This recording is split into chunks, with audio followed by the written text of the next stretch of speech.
Anda masih bersama kami di CNN Indonesia Connected, spesial Hajatan Jakarta ke-495. DKI Jakarta terus berbenah mempercantik diri menjadi indah dan megah melalui pembangunan yang ada. Lalu apa saja yang berbeda dari DKI Jakarta di tahun 2022 ini? Berikut data yang dihimpun oleh tim Litbang CNN Indonesia dari berbagai sumber. Jalan-jalan naik kereta. Pulangnya mampir ke Pasar Santa. Non Mayfri Syar'i ngajak keliling Jakarta, lihat rupa ibu kota bikin kita makin jatuh cinta. Pulangnya mampir beli buah pir. Assalamualaikum Bapak Ibu, selamat datang di Stasiun Gambir. Ini dia stasiun yang terletak di pusat kota Jakarta, menjadi saksi perpisahan hingga pertemuan. Banyak ya mungkin kenangan-kenangan yang ada di sini, banyak sejarah yang mungkin Anda juga lalui di tempat yang satu ini. Tapi sekarang saatnya kita mengenal lebih dekat dulu ya tentang sejarah dari salah satu ikon ibu kota ini. Berdasarkan data dari tim Litbang CNN Indonesia dari situs resmi ki.id, awalnya gagasan pembangunan jalur kereta api di Batavia sudah mencuat di tahun 1846. Saat itu ada Gubernur Jenderal Hindia Belanda yang mengusulkan pemerintah membangun jalur kereta api dari Jakarta ke Bogor untuk berbagai kepentingan, mulai dari ekonomi, politik, dan komunikasi pemerintahan.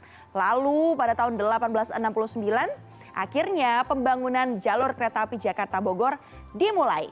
Dan tepat pada Juni 1922, akhirnya stasiun Gambir ini bisa beroperasi untuk umum. Bisa digunakan deh untuk kita semua. Ya, tapi di tahun 2022 ini ada yang bikin heboh. Muncul kabar bahwa stasiun Gambir akan pensiun. Nah, ternyata wacana ini muncul setelah Kementerian Perhubungan menyatakan bahwa pengalihan fungsi stasiun Gambir menjadi lintasan pelayanan kereta rel listrik dan nantinya sentra kereta jarak jauh akan ada di stasiun Manggarai mulai 2025.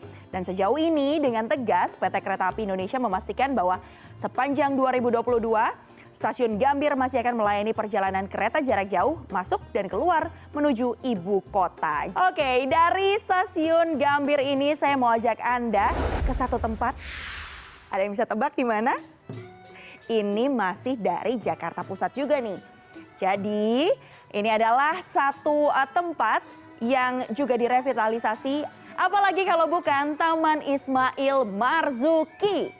Next nih kita lihat ya, luasnya di tapak 72.551 meter persegi dengan luas bangunan lebih dari 120.000 meter persegi. Tahukah Anda bahwa dulunya Taman Ismail Marzuki ini merupakan ruang rekreasi umum zaman Raden Saleh. Jadi merupakan kebun binatang di area Jakarta sebelum akhirnya dipindah ke Ragunan, Jakarta Selatan. Nah, akhirnya memang Taman Ismail Marzuki ini pertama kali diresmikan di tahun 1964 dan sejak pertengahan 2019 direvitalisasi. Lalu dibuka secara bertahap mulai 3 Juni 2022. Wajah baru Taman Ismail Marzuki ini memiliki gedung panjang yang akan kita lihat bersama di samping saya. Ada perpustakaan, wisma seni yang terdiri dari 14 lantai. Selain gedung panjang yang juga direvitalisasi adalah Geraha Bakti Budaya. Ini merupakan gedung pertunjukan 6 lantai dengan luas bangunannya 14.800 meter persegi. Ada fasilitas atau kemampuannya ini ada flying system, trap room, ada orkestra pitch sesuai dengan standar internasional. Tapi yang juga nggak kalah penting yang juga direvitalisasi adalah planetarium dan observatorium nih.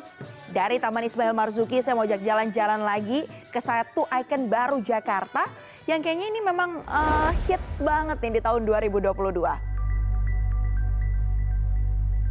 Apalagi kalau bukan Jakarta International Stadium. Yang satu ini memang sudah tidak asing ya.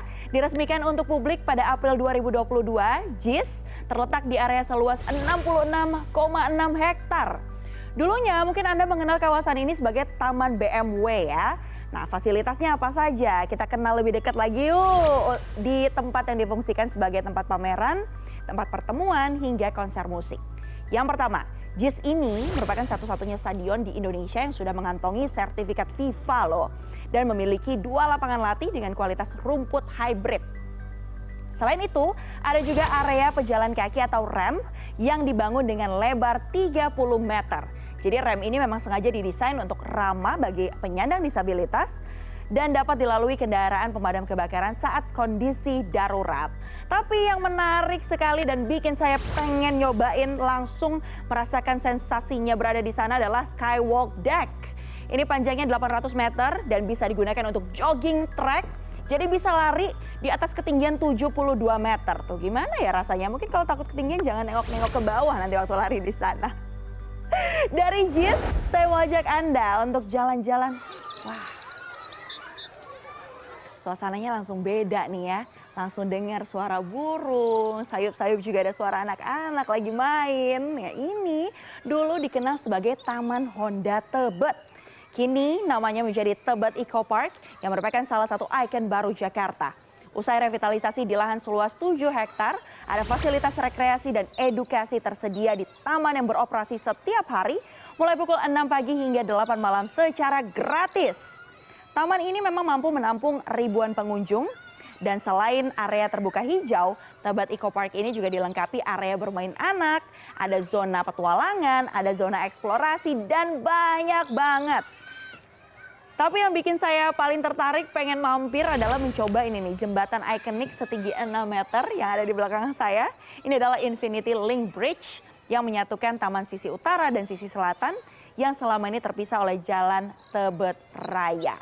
Tapi sayang ya, nih rame banget gini, kadang-kadang tuh sampai banyak banget yang datang. Tapi nggak semuanya ternyata sadar untuk bisa membuang sampah pada tempatnya. Nah makanya ada sampah yang menumpuk, ada PKL, parkir liar. Akhirnya membuat semraut area ini dan menjadi catatan khusus. Dan membuat taman ini harus ditutup sementara untuk proses pembenahan fasilitas. Tapi jangan khawatir karena di akhir Juni 2022 rencananya akan dibuka kembali. Nanti kita jalan-jalan ya ke Tebet Eco Park ketika sudah dibuka kembali. Yang pasti DKI Jakarta ini tidak hanya menjadi rumah bagi warga DKI Jakarta, tapi juga bagi para pendatang. Untuk itu keberadaan fasilitas publik yang terus melakukan perbaikan juga menjadi penunjang penting dalam kehidupan. Tapi ingat, fasilitas yang ada harus kita jaga bersama ya. Seperti kita yang sama-sama cinta Jakarta. Selamat ulang tahun ke-495 DKI Jakarta.